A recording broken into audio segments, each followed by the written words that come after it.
Nilagyan ko na siya ng olive oil sa ilalim. Lagyan natin ng salt, paprika. Add natin olive oil. Tapos i-mix lang natin, guys. Ayan na siya. Ngayon mag-prepare tayo sa manok. Ito yung manok ko, nahugasan ko na ng vinegar at saka asin. Ayan, drain ko na lang siya. Gawa tayo ng sauce sa manok. Ayan, may garlic, olive oil, yogurt, tomato paste, ginger and white pepper, white spicy, paprika, garlic, onion, and salt. Ayan, i-mix na natin. I-blender lang natin yung garlic.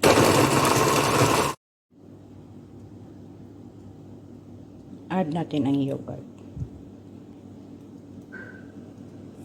Add natin ang tomato paste, salt, ginger powder, white pepper, white spicy, paprika, garlic powder, onion powder, red chili, coriander powder, olive oil. Mix lang.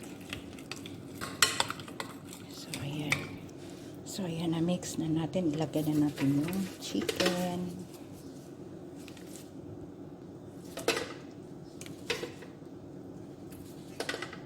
I-mix lang natin.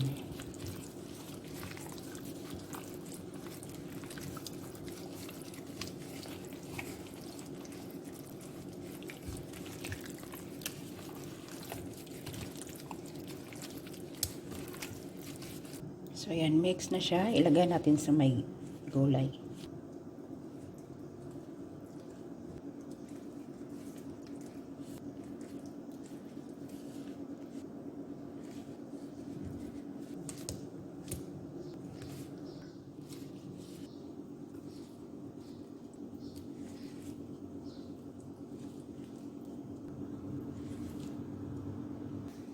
So ayan, natakpan natin siya ng paper food at saka aluminum. Tapos ilagay natin siya sa oven ng 1 hour and 20 minutes. Ayan. So ayan na, ito ang itakip natin.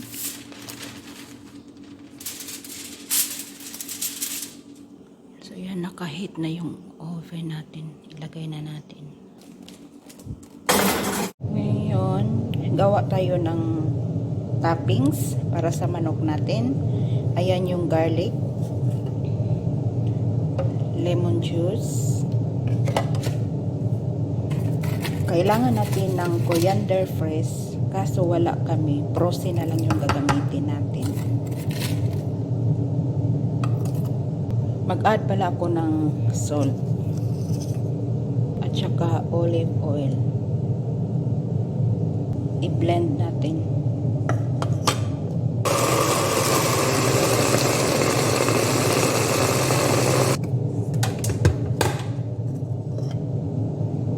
So ayan, ganyan na siya.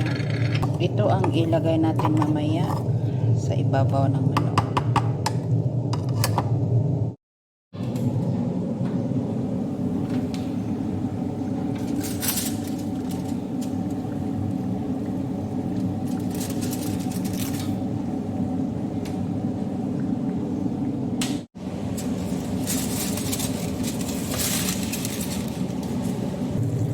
So ayan na, guys. I-brush lang natin.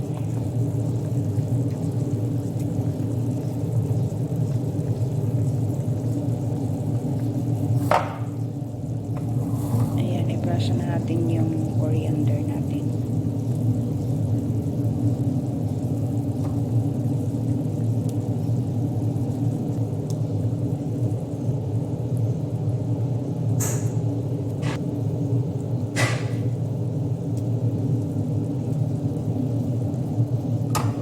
Ibalik natin siya sa oven.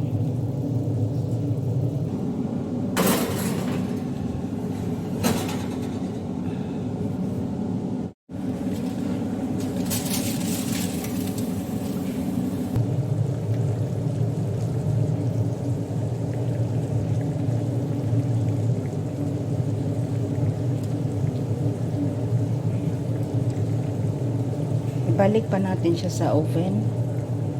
I-ano lang natin yung kulay dito. Medyo dark lang.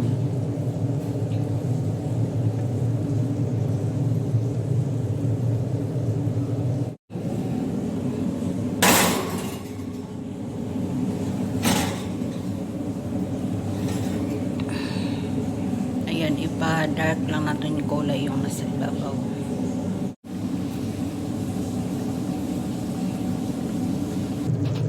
Ayan na siya. Ayan, ready na yung chicken. Coriander lemon. Ayan guys. Thank you for watching.